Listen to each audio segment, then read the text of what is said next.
হাবিবিল্লাহ, আমার রশিদরা আমার কোরআনকে মজবুত করে আঁকড়ে ধরো। জামিয়া ঐক্যবদ্ধভাবে, বিচ্ছিন্নভাবে, ঐক্যবদ্ধভাবে ওয়াতাসিমু বিহাবিলিল্লাহ জামিয়া, সকল শ্রেণী পেশা ইমানদার মুসলমান সকল মিলে আমার কোরআনকে তোমরা ঐক্যবদ্ধভাবে আঁকড়ে ধরো, মজবুতি সাথে ধরো। আল্লাহ বলেন ওয়ালা তাফাররাকু, বিচ্ছিন্ন হয়ে যেতে পারে। হে আমার ভাইরা, আফ্রিকার জঙ্গলের ভিতরে লক্ষ্য করে তাকায় দেখবেন, যারা দেখছেন সোশ্যাল মিডিয়ার যুগ, আফ্রিকার জঙ্গলের ভিতরে দেখবেন লাখে লাখে মহিষ, লাখে লাখে গরু, জায়গায় জায়গায় সিংহগুলো, বাঘগুলো উট বেঁধে বসে থাকে। এই বিশাল কাফেলা থেকে যে সমস্ত মহিষগুলো, গরুগুলো বিচ্ছিন্ন হয়ে পড়ে, ঐক্যবদ্ধ সিংহের গরু, বাঘের গরুগুলো এদেরকে হামলা করে তাদের খাবারে পরিণত করে। যেই দল থেকে বিচ্ছিন্ন হয়ে পড়ে তার হামলা করে, তাকে গ্রেফতার করে নেয়, কবজা করে নেয়, খাবারে পরিণত করে নেয়।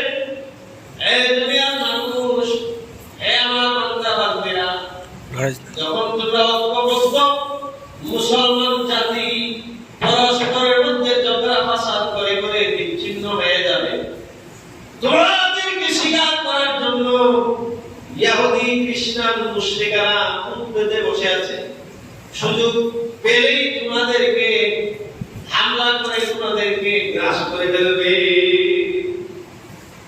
গ্রাস করে ফেলবে। আমার ভাইরা, ওয়াতাসিমু বিহাবিলিল্লাহি জামিআন ওয়া লা তাফাররাকু। এই হাবিলিল্লাহ এক ব্যাখ্যা হলো আল্লাহর কোরআন, হাবিলিল্লাহ আরেকটা ব্যাখ্যা হলো ইসলাম। সুবহানাল্লাহ। আল্লাহ খুশি বলতে তোমরা ইসলামকে মজবুত করে আঁকড়াইয়া দাও, বলে সুবহানাল্লাহ। বিচ্ছিন্ন হয়ে যেও না। আমার ভাইরা, বড় দুঃখ এবং পরিতাপ এবং আফসোসের সাথে বলতে হয়, আজকে দেখা যায় আমরা মুসলমানের ভিতরে কত গুরু আর গুরু, এই দল এই দলকে দেখতে পারে না, ওই দল ওই দলকে দেখতে পারে না, এই দল এই দলকে পছন্দ করে না, এই দল এই দলের বিরুদ্ধে যুক্তি তর্ক আছে না? দেখা যায় আজকে আমরা মুসলমানের ভিতরে ইসলাম ধর্মের প্রতি আমাদের অনাস্থা, অনীহা ভাব চলে আসছে। বিধর্মীদের শিক্ষা, কৃষ্টি, কালচার এগুলা থেকে আমরা ইমপ্রেস হয়ে যাই, আমরা মনে করি আমাদের যে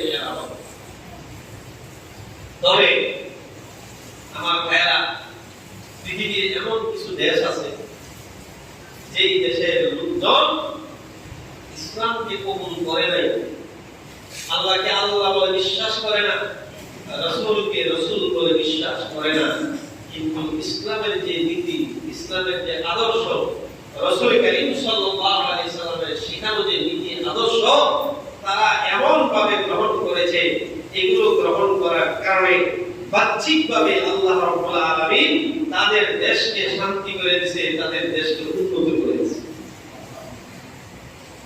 কিন্তু ঈমান আনে নাই, তারা মিথ্যা বলে, মিথ্যা জিনিস বুঝেই না, ধোঁকাবাজি বুঝে না, ধোঁকা দেয়, ধোঁকা দেয় কিভাবে? অথচ আমরা মুসলমান দাবি করি, কথায় কথায় মিথ্যা বলি, আর কাকে কিভাবে ধোঁকা দেয়া নিজের সুবিধা অর্জন করা যায় সেই বন্দি কাটতে থাকে। কথা বাস্তব কিনা? বাস্তব না? নিজের চেহারা যদি আয়নার মধ্যে দেখি, তাহলে নিজের হাজার দোষ চোখের সামনে ভেসে ওঠে, যে আমি একজন আদর্শিক মুসলমান হওয়ার জন্য নবী করিম সাল্লাল্লাহু আলাইহি সাল্লামের শিখানো যে আদর্শগুলো ছিল, সেই আদর্শের সাথে আমার আদর্শের জীবনের মিল আছে না নাই? নবীর আখলাকের সাথে আমার আখলাকের মিল আসেনি, নবীর মুআমালাতের সাথে আমার মুআমালাত মিল আসেনি, নবীর চরিত্রের সাথে আমার চরিত্রের মিল আসেনি, দেখা যাইবো আসমান আর জমিন ব্যবধান। কি বলেন বিজ্ঞানীরা? একটা উদাহরণ দিই। মক্কা বিজয়ের সময়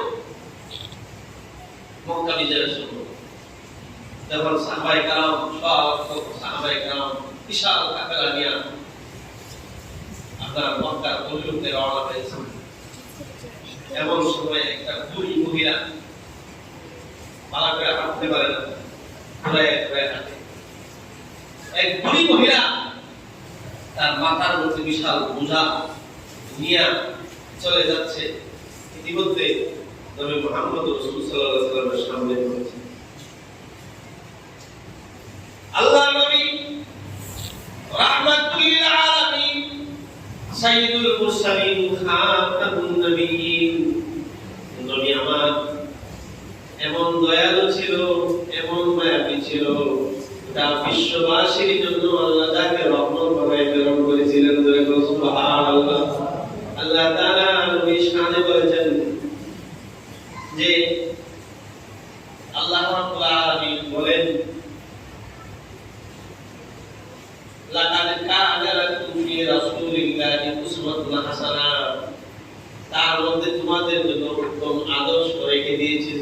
সুবহানাল্লাহ। আরেক আয়াতের অংশের মধ্যে আল্লাহ বলেন, আলিকুম হারিস, রাসূল আকরাম সাল্লাল্লাহু আলাইহি ওয়াসাল্লাম কোন মানুষের দুঃখ কষ্ট তিনি বরদাস্ত করতে পারতেন না।